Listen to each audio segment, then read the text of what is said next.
లం కొడకో నా కొడకో లేకపోతే ఒక ఇది ఇట్లాంటి బూతు మాట అనేది మనం ఒకసారి మాట్లాడామా?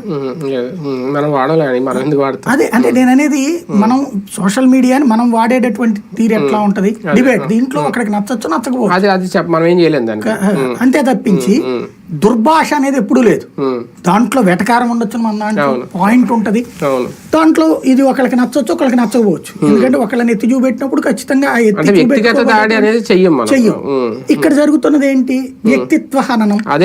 దీన్ని ఎవరు ప్రోత్సహిస్తున్నారు అంటున్నా? అన్ని పార్టీలు ప్రోత్సహిస్తున్నాయి, నీతులు ఎదుటోళ్ళకి చెప్తున్నాయి. అలాగే చివరికి అసలు పత్రికలు టీవీ ఛానల్ వ్యక్తిత్వ హనానికి వెళ్ళిపోయాక నాకు నచ్చినోడు హీరో, నాకు నచ్చనోడు జీరో. ఈ వ్యక్తిత్వ హననం ఎవరు చేస్తున్నారు? పత్రికలు.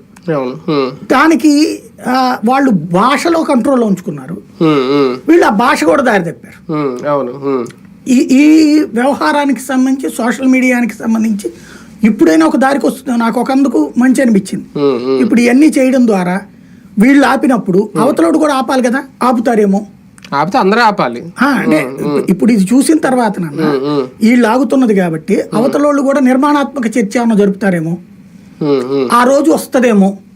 నాకు బాగా అనిపించింది ఎప్పుడంటే ఈ అప్పుడు మనమే ఫస్ట్ మాట్లాడింది బాబు గారి గురించి అన్నప్పుడు కూడా వ్యక్తిత్వ హననాలు జోలికి వెళ్ళొద్దని 1,00,000 సార్లు చెప్పాం. మనం అనేక సార్లు డిబేట్ చేసుకున్నాం. పార్టీలు కంట్రోల్ చేయబోతే ఎట్లా అనేది మాట్లాడుకున్నాం, సోషల్ మీడియాలు కంట్రోల్ చేయబోతే ఎట్లా అని. అప్పుడు మన మీద ఎంత ఒత్తిడి వచ్చినాయో మీకు తెలుసు, ఏది అప్పుడున్న అధికార పక్షాలు మన మీద ఎంత ఒత్తిడి తెచ్చినాయి అన్నట్టు. బట్ మన పని మనం ఎక్కడ